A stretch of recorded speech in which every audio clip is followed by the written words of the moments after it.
जो शार्प का single index model है, शार्प का सिंगल इंडेक्स मॉडल ना केवल टोटल आपका जो वेरिएशन है जिसको हम स्टैंडर्ड डेविएशन के नाम से जानते हैं उसको कंसिडर करता है, बल्कि कितना रिस्क, कितना वेरिएशन मार्केट से डिफाइन हो रहा है और कितना डेविएशन मार्केट से डिफाइन नहीं है, जिसको एक्सप्लेन्ड और अनएक्सप्लेन्ड वेरिएशन बोलते हैं, तो उसे भी वो कंसिडर करके चलता है।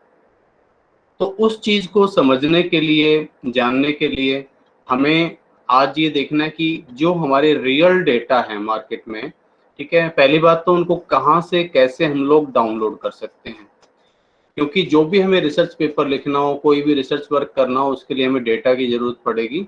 तो वो डेटा कहाँ है, कैसे हम लोग उसे डाउनलोड कर सकते हैं, कैसे उसमें एडिटिंग वर्क किया जाता है, और उसके बाद फिर हम उसको एनालिसिस करेंगे कि किस तरह से total variation, explained variation, unexplained variation, beta, ये सब चीज़ें क्या है, ठीक है, क्योंकि इन सब को फिर हम यूज करेंगे आगे जो हम पढ़ेंगे जो अपना सिंगल इंडेक्स मॉडल है वहां पर। शार्प के सिंगल इंडेक्स मॉडल में हम इन सबको कंसिडर करेंगे, ठीक है। तो आज हम ये करने जा रहे हैं analysis of risk and returns using market data. जो रियल मार्केट के डेटा है वहां से हम इसको कैसे एनालाइज कर सकते हैं, रिस्क और रिटर्न। अब देखिए, उसके लिए आप प्रोसीजर नोट करते चलना, ठीक है। टाइम बचाने के लिए मैंने डेटा ऑलरेडी जो है डाउनलोड करके भी रखे हो, उनको ऑलरेडी एडिट भी किया हुआ है, बट उसका जो प्रोसीजर है, ठीक है, वो मैं आपके सामने एक बार जरूर बताऊंगा, ठीक है। उसके बाद जो मेरे एडिट की हुई फाइल है उसमें हम फिर आगे एनालिसिस का काम करेंगे। तो आपके पास दो ऑप्शन है मोटे तौर पर, आप एनएससी की वेबसाइट से लेना चाहते हैं या बीएससी के वेबसाइट से लेना चाहते हैं, दोनों का ही प्रोसेस में आपको बता देते हैं।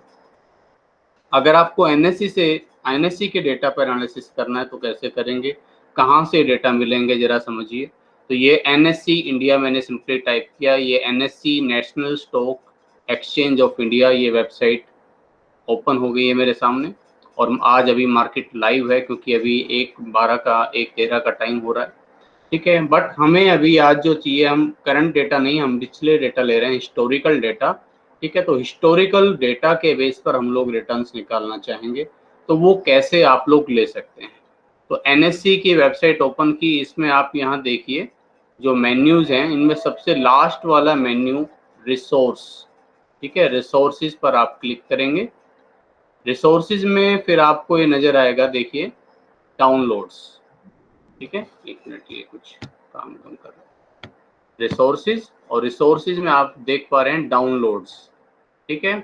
और डाउनलोड्स में है daily market reports, historical reports, forms and formats.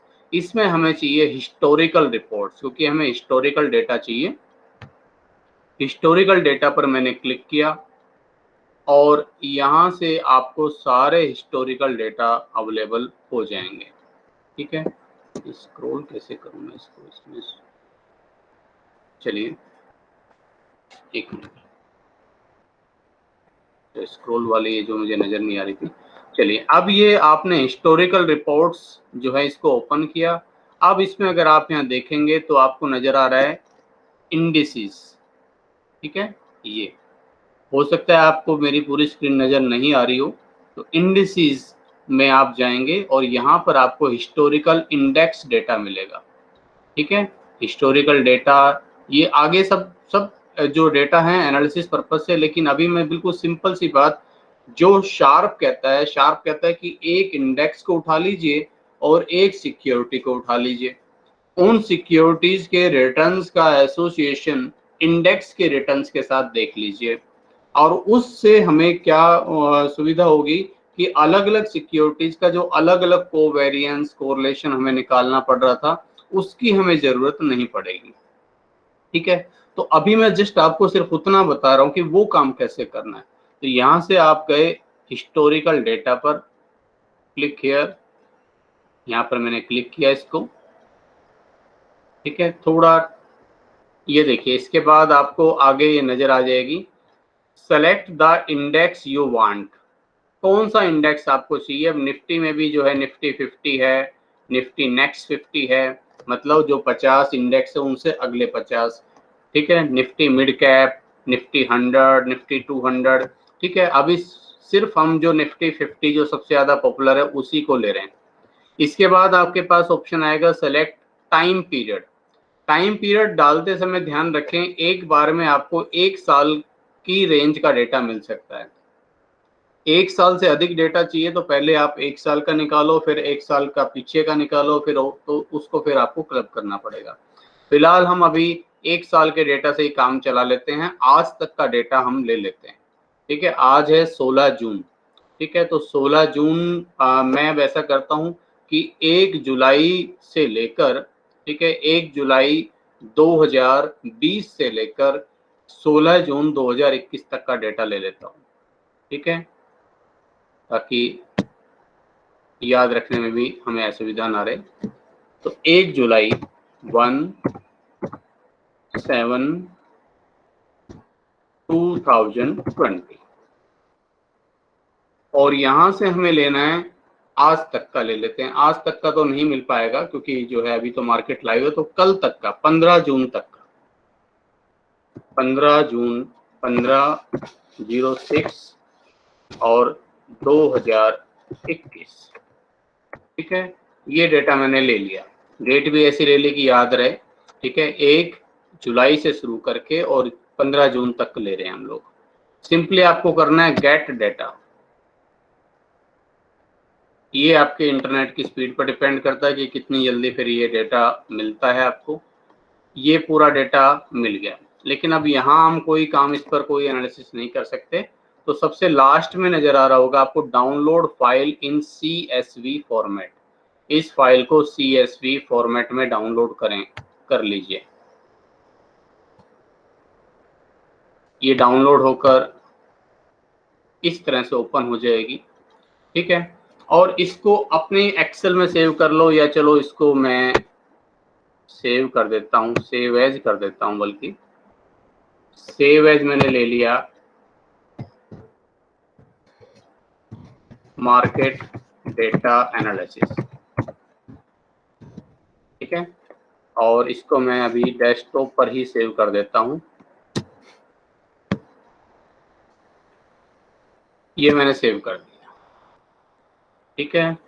Market data कह रहे हैं CSV फॉर्मेट से एक्सेल में जब जाएगा तो कुछ हो सकता है इसकी फीचर्स काम ना करे, कोई बात नहीं, हमें एक्सेप्ट करना पड़ेगा। इसके अलावा भी अब नो ऑप्शंस।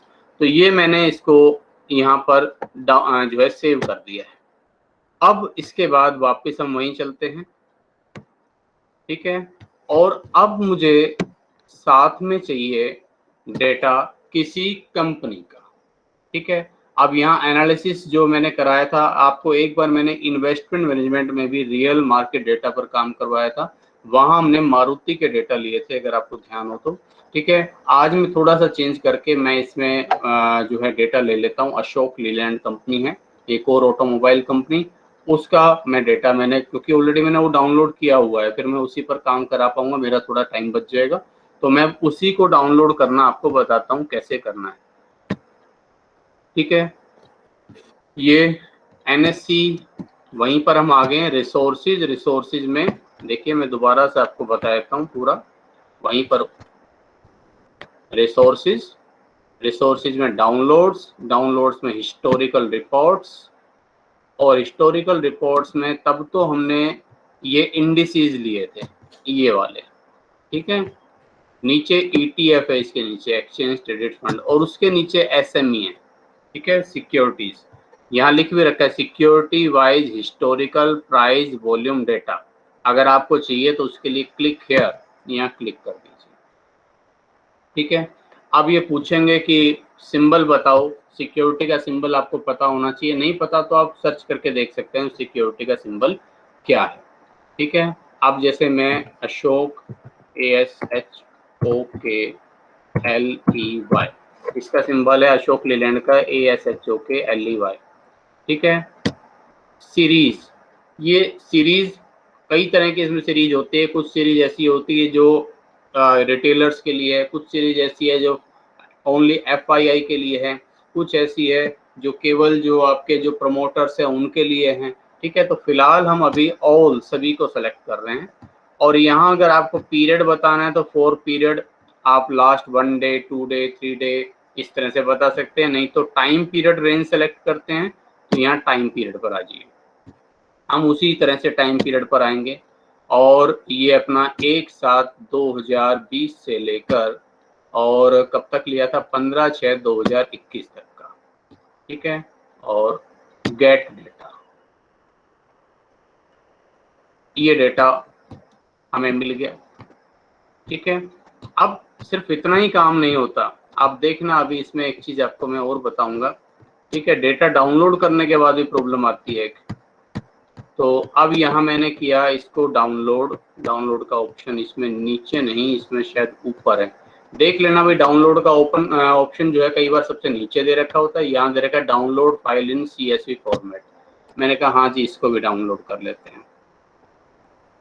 तो ये डाउनलोड हो गई।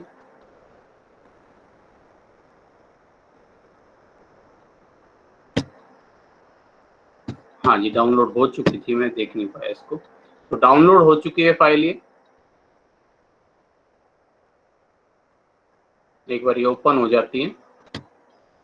ये देखिए अशोक लीलैंड कंपनी के जो डेटा हैं वो हमें मिल गए।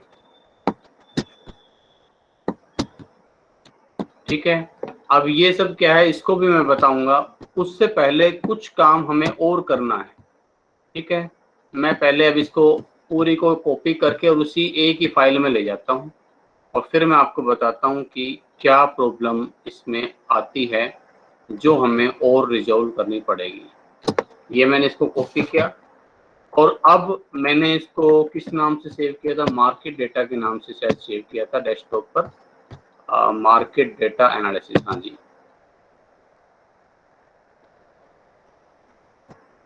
ये कह रहा है कि ऑलरेडी ओपन है ये। ठीक है भाई, ऑलरेडी ओपन है तो, और मैं इसको अब यहाँ पेस्ट कर देता हूँ थोड़ा सा दूर करके यहाँ से।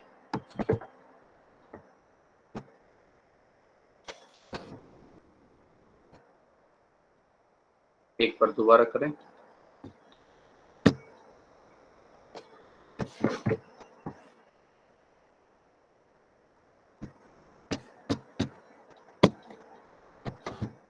ये हो गया।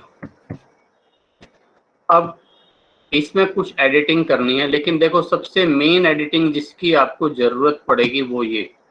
ठीक है, अगर आप यहाँ देख पा रहे हैं तो आप देखें इसको, इस कॉलम को और इस कॉलम को।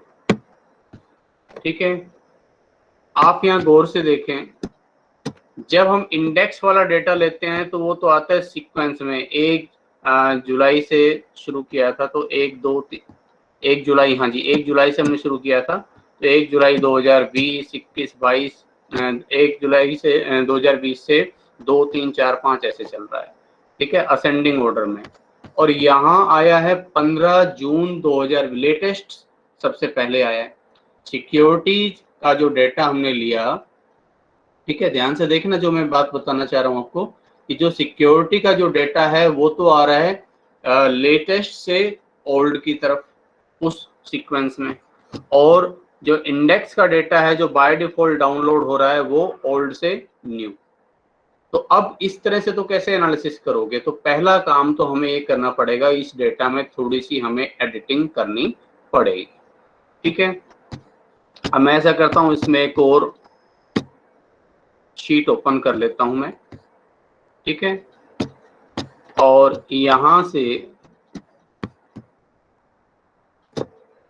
मैं इसको कट करके और नई शीट में ले जाता हूं। ठीक है, आ गया ये। अब जरा इसको देख लेते हैं, थोड़ा ठीक कर लेते हैं इसको यहां से। अब इसको ठीक करने का तरीका क्या है? ठीक है, आपने शॉर्टिंग पढ़ा होगा, शॉर्ट करना। ठीक है, डेटा को शॉर्ट कैसे करते हैं, तो डेट के ऑर्डर में अगर मैं इसकी शॉर्टिंग कर लूं तो ये प्रॉब्लम सॉल्व हो जाएगी। ठीक है, तो मैं क्या करूं, मैं जाऊंगा डेटा पर, एक्सेल शीट खुली हुई है, डेटा। ठीक है, डेटा में आपको नजर आएगा, एक मिनट, शॉर्ट डेटा कहाँ मिलता है, मैं दोबारा देखता हूँ इसमें। हाँ जी, डेटा, डेटा में यहाँ देखिए शॉर्ट ऑप्शन नजर आ रहा है, शॉर्ट। ठीक है, अब ये पूछ रहा है शॉर्ट कैसे करूं भाई, किसके हिसाब से शॉर्ट करना है, तो शॉर्ट बाय डेट कर दो भाई। एक मिनट रुकिए, अच्छा इस तरह से तो कंफ्यूजन होगा ये। ओके, यहां देखिए मैं इस डेट वाइज शॉर्ट करना चाह रहा हूं इसको, तो पहले मैं डेट को इसको सेलेक्ट कर लेता हूं, इस ऑप्शन को, और अब मैं डेटा पर जाऊंगा। अब मैंने शॉर्ट पर गया। ठीक है, और ये पूछ रहा है कि एक्सपेंड मतलब सिर्फ इसी कॉलम को शॉर्ट करना है या इसके अकॉर्डिंगली सारी वैल्यू, जैसे मान लो 15 जून सबसे लास्ट में जाएगी तो इससे के अकॉर्डिंग सारी इंफॉर्मेशन लास्ट में चली जाए। हाँ जी, हमें इसको एक्सपेंड करना है, शॉर्ट। अब पूछ रहा है शॉर्ट बाय किसके अकॉर्डिंग, इसमें जो इसको नजर आ रहा है series, date, previous close, open, तो हमने कहा डेट वाइज शॉर्ट कर दो भाई, डेट वाइज। अब डेट किस तरह की चाहिए, हमारे पास डेट है नई से पुरानी, और हमें चाहिए पुरानी से नई। 1 जुलाई से 1 जुलाई 2020 से शुरू होकर 15 जून 2020 तक आनी चाहिए, तो ओल्डेस्ट टू न्यूएस्ट। ओके, ये किया, और ये पूरा इसका तो सॉल्यूशन हो गया जी। इन सब एक्स्ट्रा कॉलम को मैं रिमूव कर देता हूं, ठीक है ना।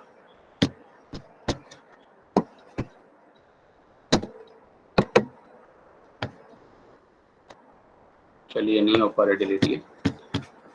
अब जरा देखिए, क्या अब सारा सॉल्यूशन हो गया?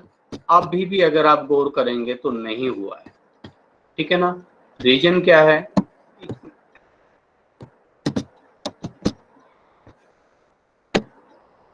हाँ जी ये डिलीट हो गया। चलिए, अब एक प्रॉब्लम और आ रही है, अगर आप गौर से देखें तो इसी डेट वाले ऑप्शन को देखो, 1 जुलाई 2020, 2 जुलाई 2020, 3 जुलाई 2020, फिर से 3 जुलाई 2020। अगर ये सारे डेटा मैं, आप देखो आपके सामने मैं कॉपी करके जो अभी मेरी मेन फाइल थी उसके बराबर में ले जाकर रखता हूं, तो दिक्कत क्या आएगी। मैं ये डेटा सारा अशोक लीलैंड का है, ठीक है, सारी इक्विटी सीरीज है, ठीक है। चलिए फिर भी पूरा कॉपी कर लेते हैं। लीजिए, मैंने इसको कॉपी कर लिया और इसी शीट पर लिया है मैं। अब देखो जरा, आपको जो मैं कहना चाह रहा हूं वो नजर आ जाएगा। ये देखो, डेट तो अब सही हो गई, लेकिन फिर भी ये इंडेक्स का तो यहाँ खत्म हो गया 241 रो पर आकर, और लेकिन ये तो अभी भी चले जा रहा है आगे तक। ये देखो कैसे कंपैरिजन करूं, ये तो 385 तक आ रहा है। वैसे ये प्रॉब्लम सेंसेक्स से अगर आप डेटा लेंगे, ठीक है, बीएससी वाली साइट से लेंगे तो ये नहीं आएगी, इसीलिए मैंने बीएससी वाली साइट भी ओपन की हुई है, आपको वहां से भी करके बताऊंगा, ठीक है। बीएससी वाली साइट से बस आपको काम ये तो करना पड़ेगा, डेट का तो जो शॉर्टिंग करनी पड़ेगी, अदरवाइज ये रिपीटेशन नहीं आएगा। अब ये रिपीटेशन आ क्यों रहा है, आप देखें जरा, यहाँ तो इक्विटी है, यहाँ इक्विटी के बाद यहाँ आरएल आ रहा है, ठीक है, कोई ब्लॉक डील है, कोई म्यूचुअल फंड्स की है, ठीक है, तो इसमें सभी तरह की उनको उन इंफॉर्मेशन को अलग अलग दिखाया हुआ है, ठीक है ना। इस वजह से इसमें आप देखो एक एक डेट रिपीट हो रही है, 3 जुलाई की इक्विटी और 3 जुलाई की आरएल सीरीज, ठीक है। आपको और भी कई सीरीज मिलेगी, म्यूचुअल फंड सीरीज मिलेगी। अब हमें सिर्फ इक्विटी वाली सीरीज चाहिए, इक्विटी का एनालिसिस करना है। अब इसको क्या करें, देखो भाई दो तरीके हैं, या तो आप मैनुअली ऐसे करो कि इक्विटी वाली रखो और बाकी इसके अलावा जैसे आरएल आ रहा है, जहां जहां डेट रिपीट हो रही है उसको फिर पूरे को हटाओ, इसमें ज्यादा टाइम लगेगा। उसकी बजाय मैं आपको एक और तरीका बताता हूँ, आसान तरीका जो है, जो मेन ट्रेडिंग है उसका वॉल्यूम अधिक मिलेगा, और जो जैसे अब यहाँ देखो ब्लॉक डील वगैरह जो है, इसका वॉल्यूम देखो आप कितना है, 50, और टर्नओवर है 0.03, मतलब पूरे टर्नओवर की उसमें अगर देखें, उसकी तुलना में अगर आप देखें तो बिल्कुल नाम चारे का मिलेगा ये, ठीक है। तो आप क्या करो, इसको इस टर्नओवर के या ट्रेडिंग के जो है अकॉर्डिंग एक बार फिर से शॉर्ट कर लो इसको, ठीक है। इस सीरीज को मैं अलग ले जाता हूँ, मैं ये काम वहीं पर करके आता हूँ यहाँ, ठीक है, जहाँ मैं आपको बता रहा था, ताकि वहां फिर हम एक ही बार जो डेटा एडिट किया हुआ ले जाए। यहाँ तो मैं आपको समझाने के लिए बता रहा था, ठीक है। और आप एक चीज और देख लो कि यहाँ आपका जो इंडेक्स डेटा है वो कौन से नंबर तक जा रहा है, अभी बताऊंगा उसका यूज क्या है। 241 रो तक जा रहा है, 241 रो तक, ओके, ठीक है। और अब इसके बाद आ जाओ आप अपनी ये जो आपने ओपन की हुई थी इस पर, और यहां से आपको क्या करना है, ये जो टर्नओवर या टोटल ट्रेडिंग, क्योंकि टोटल ट्रेडिंग यहाँ देखो यहाँ 50 है ओनली, हमें इन सबको रिमूव करना है। यही रिपीटेशन कर रही है कि एक तरफ तो डील है 26 लाख 2 करोड़ 69 लाख 48, मतलब इस तरह से है, और दूसरी तरफ ओनली 50 नजर आ रही है। तो मैं इन एक्स्ट्रा को रिमूव करने के लिए मैं एक काम ये कर सकता हूँ, ठीक है, या तो इस वाली सीरीज में मैं इक्विटी छोड़कर बाकी सारी रिमूव कर दूं, ठीक है, बट चांसेस ये है कि इक्विटी भी आपको रिपीट मिल सकती है। देखो जैसे यहाँ 13 तारीख को इक्विटी और 13 को फिर से इक्विटी, तो उससे भी बात बनेगी नहीं। तो आप ऐसा करो, सीरीज क्यू या आर, टर्नओवर या टोटल ट्रेडिंग, इनके अकॉर्डिंग आप एक बार फिर से इसको शॉर्ट कर लो, एक्सपैंड एंड सिलेक्शन। और अब क्या करो, अब आप इसको एक्सपेंड कर दो according to turnover, turnover in lakh, ठीक है। और स्मॉलेस्ट टू लार्जेस्ट आ रहा है, बाय डिफॉल्ट आप कर दो लार्जेस्ट टू स्मॉलेस्ट, बड़ी वाली वैल्यू रह जाए, छोटी वाली रिमूव हो जाए, ओके। जैसे आप करेंगे, ये आप देखो, ये जो बिल्कुल जो रिपीटेशन वाली लाइनें थी सबसे नीचे चलेगी। ये देखो कहाँ ये लाखों में चल रहा है मामला, और कहाँ ये बिल्कुल ही हजार में या सैकड़ों में आ गया है। और यहाँ से मैंने आपको बताया था इंडेक्स तक अपनी लाइन कितनी आ रही थी, 241 तक आ रही थी ना, तो 242, इसका मतलब यहाँ से आगे वाली ये जो है, ये सारी इंफॉर्मेशन ये रिपीट वाली है, इसको आप डिलीट कर दें। और दूसरा अल्टरनेट मैंने आपको बताया हुआ कि दूसरा अल्टरनेट ये है कि आप बीएससी से डेटा ले ले, वो भी मैं बताऊंगा, लेकिन आना आपको ये भी चाहिए, ठीक है जी। ये काम मैंने कर दिया, और अब मुझे उस चीज से निजात मिल गई कि जो चीज रिपीट हो रही थी बार बार, और वो सीरीज इससे लंबे जा रही थी, लेकिन प्रॉब्लम अभी फिर से दोबारा खड़ी हो गई। अब ये इसके अकॉर्डिंगली इनको किया, तो अब ये डेट भी ऊपर नीचे होगी। सबसे ऊपर वाली डेट 13 अगस्त की आ गई, उसके नीचे 12 अगस्त की, 12 फरवरी की। अब ये ट्रेडिंग के हिसाब से हो गए। तो अब एक बार इसको फिर से शॉर्ट कर दो डेट के अकॉर्डिंग, शॉर्ट, और अब ये कर दो इसको डेट के हिसाब से एक बार फिर से, क्योंकि वो एक्स्ट्रा वाला था वो तो मैंने डिलीट कर ही दिया। अब इसको डेट से, और डेट कर दो भाई ओल्डेस्ट टू न्यूएस्ट, पुरानी से नई। अब ये डेटा बिल्कुल उसी टाइम का, और जो रिपीटेशन है वो खत्म हो चुका है। आप देखें 1 2 3 4, ठीक है, 5 की छुट्टी रही होगी, 4 और 5 की, तो 6 7 8 9। और अब आप इस पूरे को यहाँ से कॉपी करके ले जा सकते हैं, ठीक है। एक बार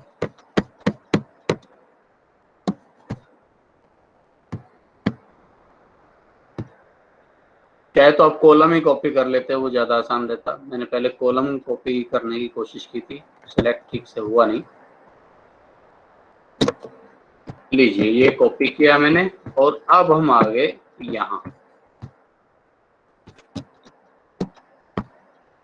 ठीक है। यहाँ जो पहले वाला जो डेटा था उसको मैं हटा देता हूँ एक बार वहां से दोबारा ले आते हैं इसको।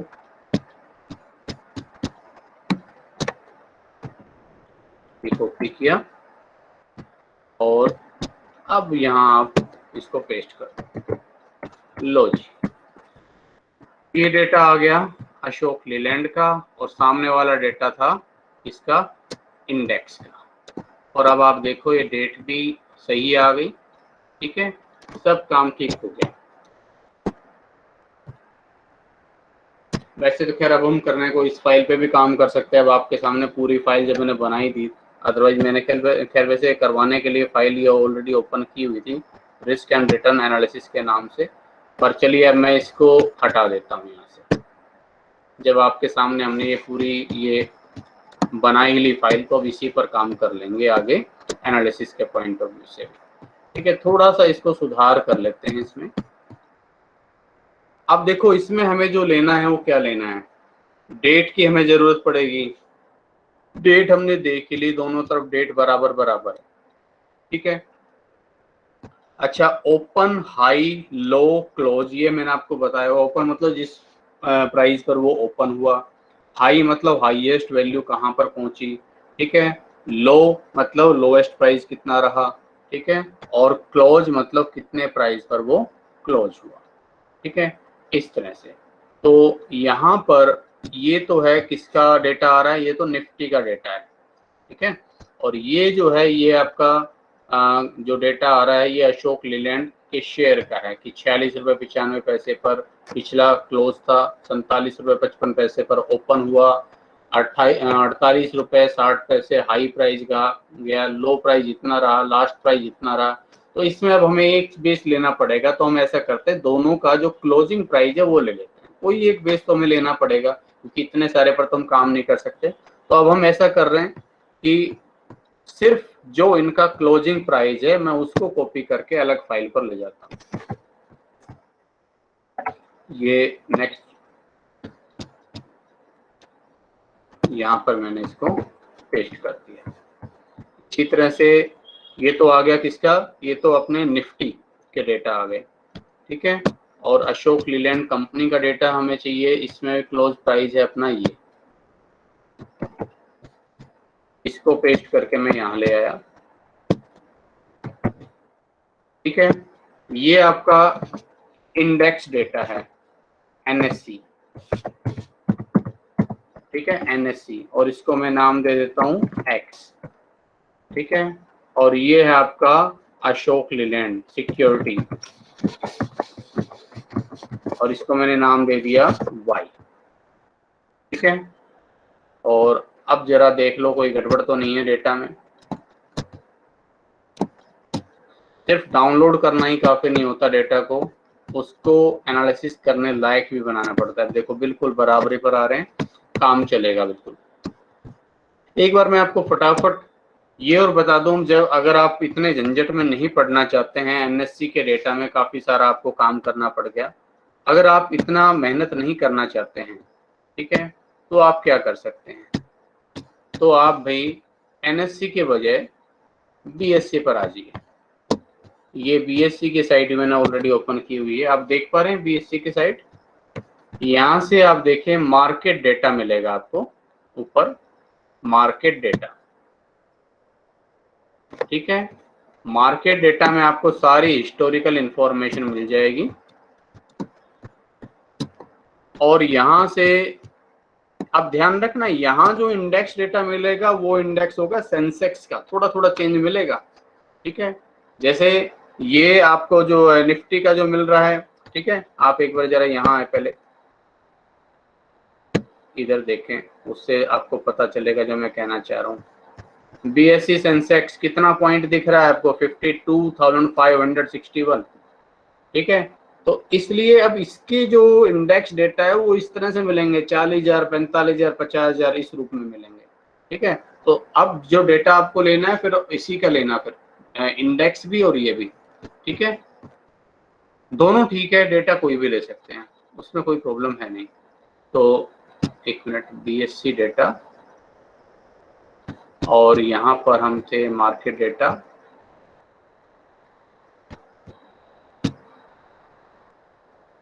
इसमें थी हिस्टोरिकल इंफॉर्मेशन। ठीक है, अब यहाँ इक्विटी मार्केट टर्नओवर। ठीक है, और फिर इक्विटी मार्केट कैपिटलाइजेशन देख रहे हैं, हिस्टोरिकल, आप ये bulk data, bulk block deals, ये सारा आपको मार्जिन ट्रेडिंग ये सब नजर आ रही है। डेरिवेटिव्स, यहाँ हमें चाहिए अपनी सिक्योरिटी मार्केट, सॉरी जो पर्टिकुलर जो शेयर्स है उसकी हमें इंफॉर्मेशन चाहिए। हिस्टोरिकल स्टॉक प्राइस, ये रहा देखिए हिस्टोरिकल स्टॉक प्राइस, थोड़ा ढूंढना पड़ेगा। इक्विटी मार्केट कैपिटलाइजेशन, इसमें आपको मिलेगा हिस्टोरिकल स्टॉक प्राइजेस। ठीक है, यहाँ आप क्लिक करेंगे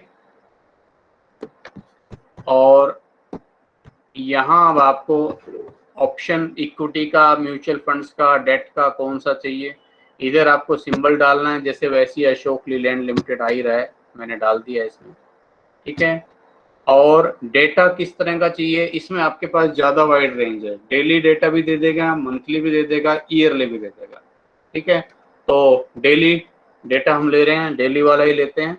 और कब से कब तक का, अब देखो यहाँ आपको कहीं तो टाइप करनी होती है डेट, कहीं आपको इसमें सेलेक्ट करनी होती है। तो पहले आप ईयर सेलेक्ट करो, ईयर चाहिए 2020, मंथ होना चाहिए कौन सा, जून। ठीक है, और डेट कब से ली थी हम, जून नहीं सॉरी जुलाई से लिया था, 1 जुलाई से, जुलाई से। और डेट ली थी हमने 1 जुलाई, तो हो गया एक साथ 2020। एक साथ 2020 से कब तक का लेना है, 2021 जून। ठीक है, और ये डेट 15 तक का चाहिए हमें। ठीक है, और यहाँ से आप इसको सबमिट कर दें। ये ओपन हो चुका है।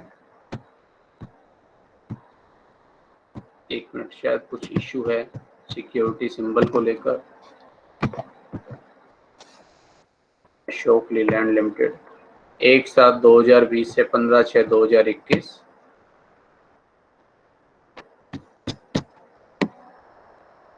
ये डेटा ओपन हो गया। ठीक है, इसमें आपको और भी डिटेल मिलेगी, परसेंटेज, डिलीवरी डेटेड, ऑड लोट। ठीक है, जो सारा हम पढ़ चुके हैं इन्वेस्टमेंट में, हमने जो है टेक्निकल एनालिसिस में पढ़ी थी कुछ चीजें। ठीक है ना, तो वो सारी चीजें अब इसमें आ जाएंगी।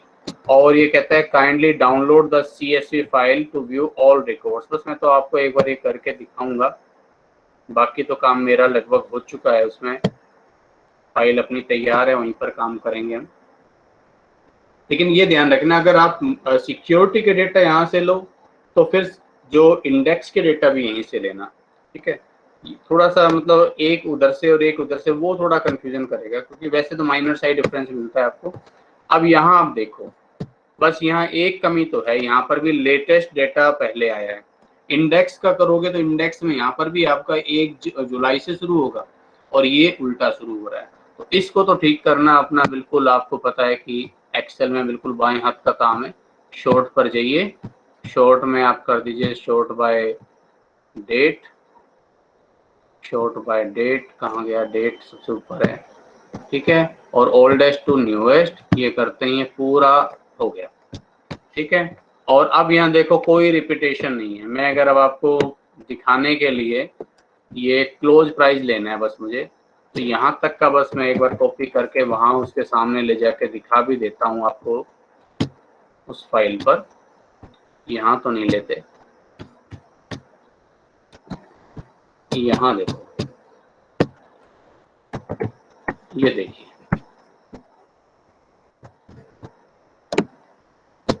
तो जैसे तब वो डेटा जा रहे थे कहीं तक, ये देखो अपने आप ही 15 जून तक आए, और कोई किसी तरह का कुछ भी आपको एडिटिंग ज़्यादा करने की ज़रूरत नहीं पड़ रही है। ठीक है ना, तो इस तरह से आप इसे कर सकते हैं आसानी से। सेंसेक्स में ज़्यादा आसान हो जाएगा। अब फिलहाल मैंने तो डेटा रख ही लिया है, तो भाई मैं अब काम कर लेता हूँ उसी पर। तो अब मैं शीट नंबर 2 पर आ गया। डेटा कहाँ से आए ये मैंने अब आपको बता दिया।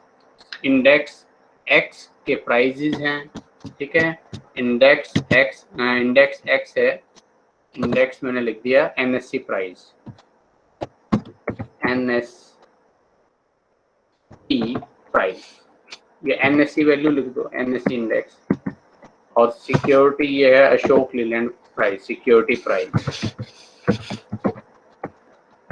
अब यहां से मुझे रिटर्न्स निकालने हैं। रिटर्न्स कैसे निकालते हैं, आपको रिटर्न्स निकालने हो सिक्योरिटीज के तो कैसे निकालेंगे। अब मैं जरा इन दोनों वेबसाइट्स को क्लोज कर दूं, थोड़ा मुझे डिस्टर्ब कर रही है इसमें।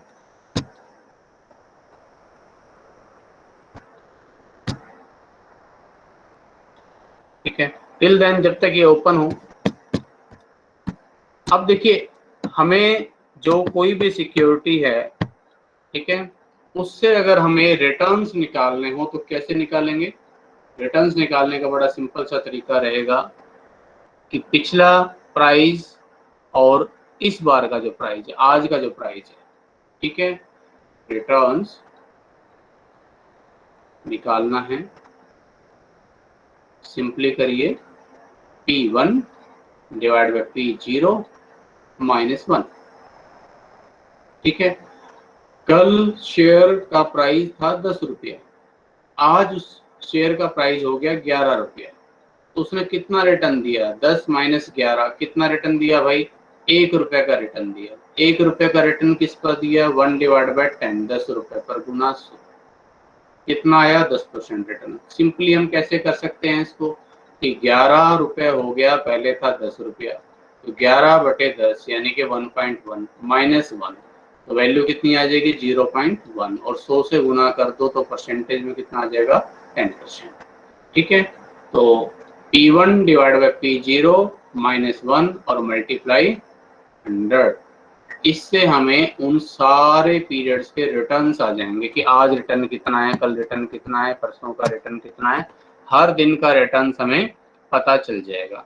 यहाँ पर अभी ये कुछ एक्स्ट्रा फाइल्स खुली हुई है एक्सेल में, इनको भी मैं एक बार क्लोज कर देता हूँ, थोड़ा कंफ्यूजन क्रिएट करेगी अदरवाइज।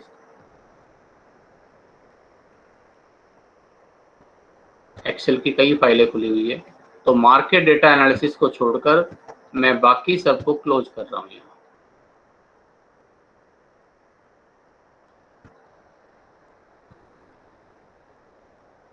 एक और ये भी ओपन है, इसको भी मैं क्लोज कर देता हूँ। एक और है शायद, चलिए अब अपने पास एक एक्सेल फाइल रहेगी जिस पर हम लोग काम कर रहे हैं, ठीक है।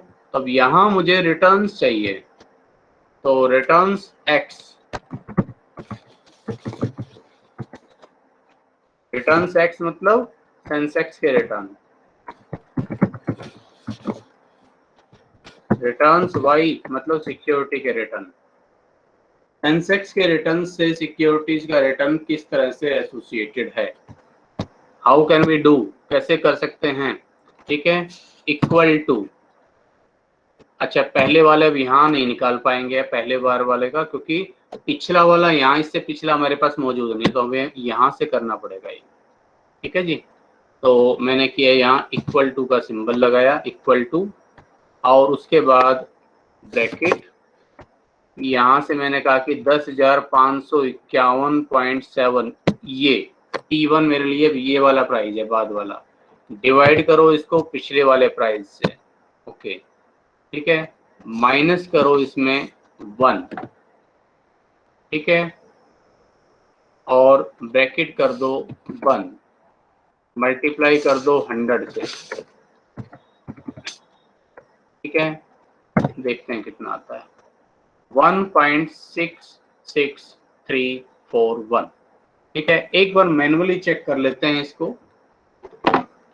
कि 10,551, ठीक है, डिवाइड किया मैंने 10,430, जो आया, माइनस किया मैंने उसमें से 1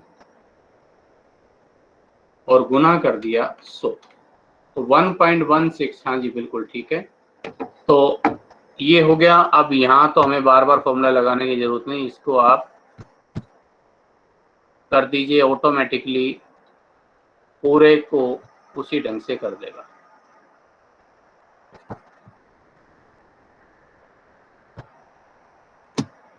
ठीक है, और चेक करने के लिए आप देख लो, ये वाला है 241 डिवाइड बाय 240, ठीक है, ये 241 वाली रो, 240 वाली रो का नंबर, -1 मल्टीप्लाई 100, तो ये इसके रिटर्न्स आ गए।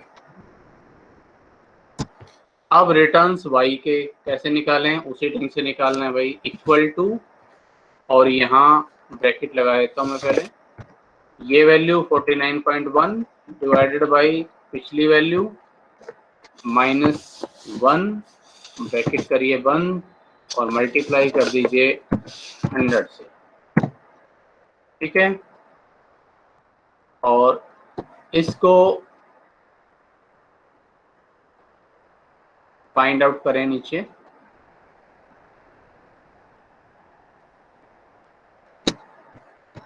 ये आ गया रिटर्न्स इसका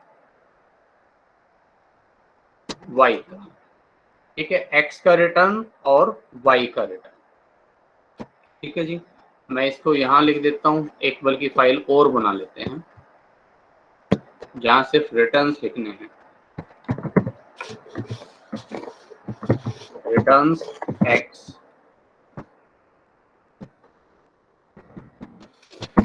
रिटर्न्स y, ये याद रखना y हमारी सिक्योरिटी है और x हमारा जो इंडेक्स है। ठीक है, इसको कॉपी कर लें।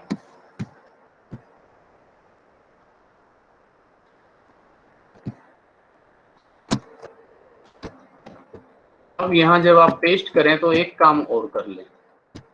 ठीक है, राइट, बजाय सीधा कंट्रोल वाई करने के राइट क्लिक करें और इसमें पेस्ट स्पेशल ऑप्शन आएगा, पेस्ट स्पेशल।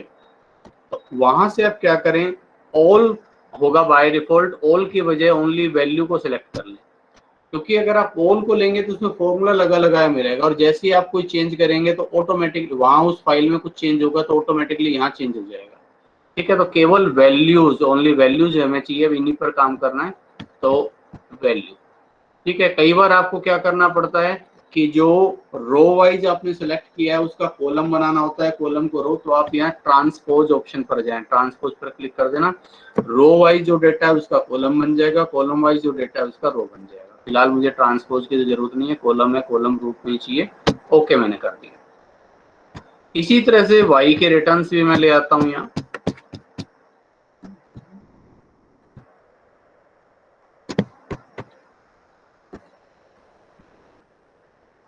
अब आप देखो यहाँ 0 क्यों आ रहा है, 49.1, ये भी 49.1, 49.1 डिवाइड बाय 49.1 यानी कि 1, 1 माइनस 1 यानी कि 0। ठीक है, तो बीच में कहीं डाउट हो तो आप चेक कर सकते हो कि कहीं कोई आपने मिस्टेक तो नहीं कर रखी है, क्योंकि डेटा सही होंगे तभी एनालिसिस सही होगा। गलत डेटा के इंटरप्रिटेशन से रिजल्ट है वो भी गलत निकलेगा। ये मैंने कॉपी किया और यहाँ पर भी मैं इसके लिए पेस्ट स्पेशल ऑप्शन यूज करूंगा, पेस्ट स्पेशल, और केवल वैल्यूज को लेना है। ऑल करते हैं क्योंकि फॉर्मूला साथ में आएगा, वो फिर तंग करता रहेगा। तो इस तरह से दोनों सिक्योरिटीज के रिटर्न्स हमारे पास आ गए। अब बीटा क्या होता है?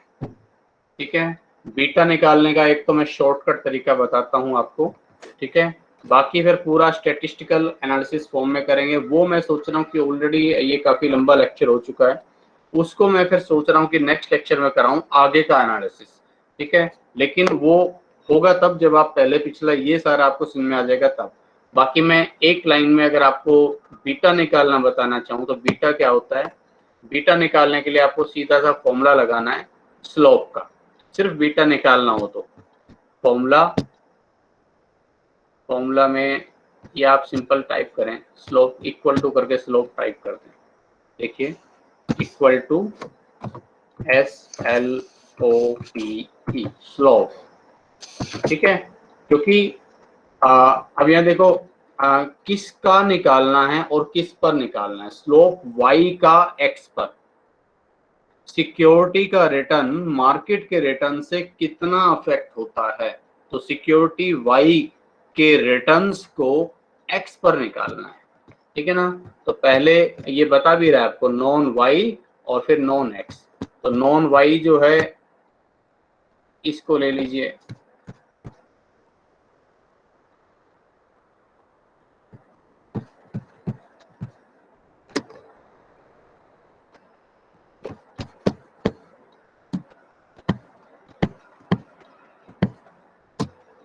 कॉमा लगाए और फिर x को सेलेक्ट कर लीजिए,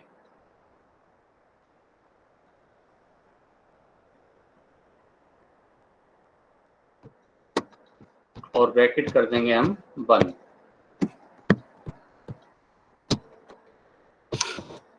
एंटर। 1.46248 ये इसका बीटा है। ठीक है, और अगर अब आपको चेक करना हो तो बीटा एक्चुअल में होता है BYX, रिग्रेशन इक्वेशन में बी वाई एक्स होता है, ठीक है, वो आपका बीटा होता है। मैं यहां लिख देता हूं उसको।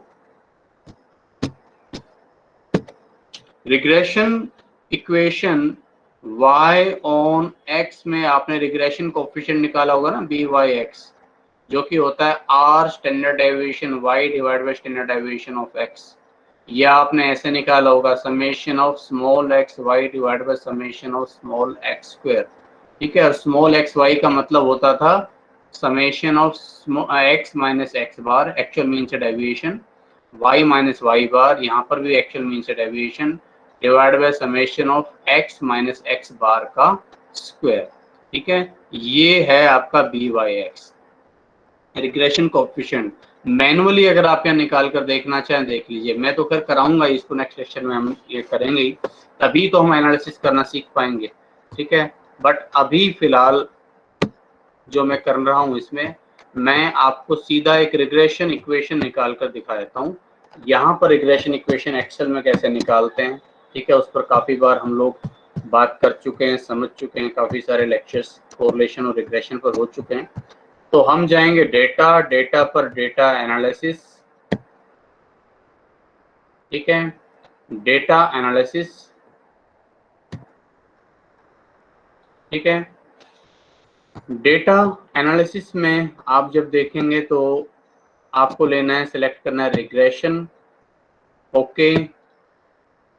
रिग्रेशन में पहले बोल रहा है वाई रेंज, वाई रेंज मतलब यहाँ जो जिसका रिग्रेशन निकालना है जिस पर, यानी कि डिपेंडेंट वेरिएबल यहाँ आएगा, ठीक है। हम ये मान रहे हैं ना कि सिक्योरिटी के रिटर्न, अशोक लीलैंड के रिटर्न मार्केट के रिटर्न पर, निफ्टी के रिटर्न पर डिपेंड है, ठीक है। तो वाई रेंज, ये अपनी वाई रेंज है,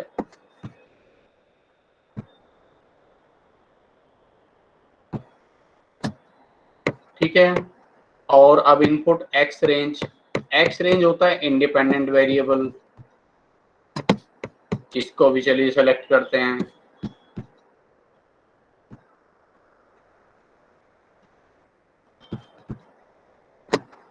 ठीक है।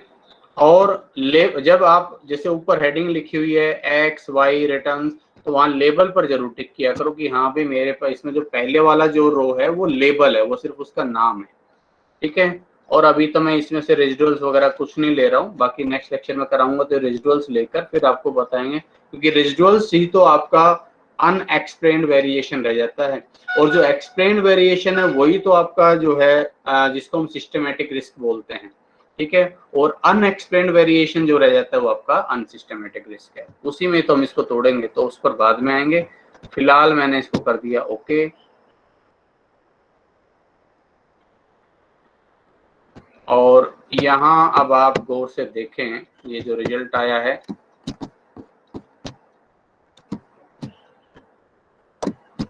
इनका कोरिलेशन देखें, कोरिलेशन मैंने खैर वहां भी निकाला नहीं था, ठीक है। ये सारी वैल्यू हम मैनुअली निकाल कर देखेंगे तब पता चलेगा। अभी जो मैं बताना चाह रहा हूँ आप दो चीजें देख लीजिए। पहली बात इंटरसेप्ट, इंटरसेप्ट क्या होता है, इंटरसेप्ट होता है भाई, यहाँ जाने दो पहले मुझे फिर बताता हूँ मैं। इंटरसेप्ट होता है जैसे रिग्रेशन इक्वेशन होती है y c is equal to a plus b x, ठीक है। मान लो ये वैल्यू है 25 प्लस बी की वैल्यू मान लीजिए 1.1 और एक्स है मान लो 10 रुपये, ठीक है। ये वाई सी है। अब इसका मतलब क्या है, यहाँ ए को बोलते हैं इंटरसेप्ट, ठीक है। इंटरसेप्ट का मतलब अगर भाई x की वैल्यू 0 भी हो तो भी y की वैल्यू कुछ ना कुछ तो रहेगी। मैंने कहा कि भाई देखो हमारा कंजम्पशन इनकम पर डिपेंड करता है, हमारा कंजम्पशन डिपेंड करता है इनकम पर, लेकिन क्या इनकम 0 हो जाएगी, कुछ लोगों के जो रोजगार नहीं रहे या कोई और जो भी, तो क्या उनका जो कंजम्पशन भी खत्म हो जाएगा, कंजम्पशन तो 0 नहीं रहेगा। तो इनकम के ना रहने पर भी कंजम्पशन कुछ तो रहेगा। तो इंटरसेप्ट का मतलब अगर दूसरा वेरिएबल 0 भी है तो भी इतनी वैल्यू तो रहेगी रहेगी, तो 25 तो रहना ही रहना है, इसीलिए इसको इंटरसेप्ट बोलते हैं। इंटरसेप्ट का मतलब जो इंटरसेक्ट करता है, वाई ओ एक्स, ठीक है। इतनी वैल्यू तो हमेशा रहनी रहनी, जब x 0 है तो भी भाई इतना तो आएगा ही आएगा। ठीक है, तो ये इंटरसेप्ट कहलाता है और इसको बोलते हैं स्लोप। इसके बाद अगर x 1 होगा तो 1 का 1.1 जुड़ जाएगा, 26.5 हो जाएगा। अगर x 10 है तो 10 गुणा 1.1 यानी कि 25 में 11 जुड़ जाएंगे। अगर x 20 है तो 20 गुणा 1.1 कितने हो जाएंगे, 22, 25 में 22 जुड़ जाएंगे। तो पर यूनिट जो चेंज होगा, रेट ऑफ चेंज, जो स्लोप जो चढ़ेगी वो 1.1 मल्टीप्लाई x के हिसाब से चढ़ेगी। ठीक है, तो ये इसके स्लोप को बताता है। ठीक है, तो ये वाला जो होता है ये तुम्हारा एक तरह से बीटा कह लीजिए, या इसको आप सिंपली ये कह लीजिए कि रिग्रेशन कोफिशिएंट जो है y ऑन x वो बोल लीजिए। ठीक है, तो ये तो इंटरसेप्ट है। यहाँ ये बता रहा है, जहां हम काम कर रहे थे, एक मिनट, ये हमें बता रहा है, ये इंटरसेप्ट 0.189 हमें बता रहा है। 0.189 का मतलब कि अगर निफ्टी का रिटर्न किसी दिन 0 हो तो भी इसका इतना रिटर्न 0.189, अलग से लिख देता हूँ, 0.189 इतना रिटर्न तो रहना ही रहना है। इसके बाद स्लोप किस रेट से चेंज होती है कि जो निफ्टी का रिटर्न अगर 10% बढ़ता है तो इस जो कंपनी है अशोक लीलैंड, इसका रिटर्न 1.46 टाइम्स बढ़ता है, ये वाला। ठीक है, इसको मैं थोड़ा सा बोल्ड करने की कोशिश करता हूँ, बढ़ाने की कोशिश करता हूँ, अगर आप देख पा रहे हैं तो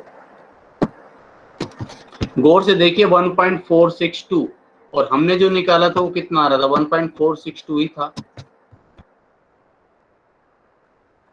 जब हमने अभी निकाला था स्लोप से, तो 1.462 ही आ रहा था, ये देखिए। ठीक है, ये आपको नजर आ रहा होगा। तो ये क्या है, अब एक्चुअल में ये रिग्रेशन इक्वेशन है। अगर देखा जाए तो रिग्रेशन इक्वेशन क्या बन गई, इस रिग्रेशन इक्वेशन को अगर मैं इक्वेशन रूप में लिखना चाहूं तो ये इक्वेशन बनेगी 0.189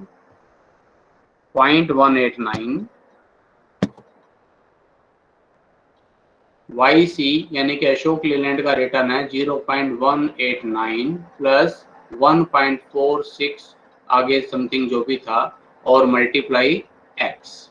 निफ्टी के रिटर्न को 1.46 से गुना कर दो और उसमें 0.189 जोड़ दो, ये अशोक लीलैंड का रिटर्न आ जाएगा। अशोक लीलैंड कितना रिटर्न दे रही है कि निफ्टी कुछ भी ना दे तो इतना रिटर्न तो इसके पास है ही, ये इतना रिटर्न तो उससे मतलब उस पर बेस्ड है नहीं। इसके अलावा इसका जो बीटा है वो 1.46 है, यानी कि निफ्टी जब 10% चढ़ता है तो इसका रिटर्न 1.46 टाइम्स की रेट से चेंज होता है, बढ़ता है तो बढ़ता है और गिरता है तो उसी रेट से उतना गुना गिरता है। और एक्स का मतलब हो गया निफ्टी के रिटर्न्स।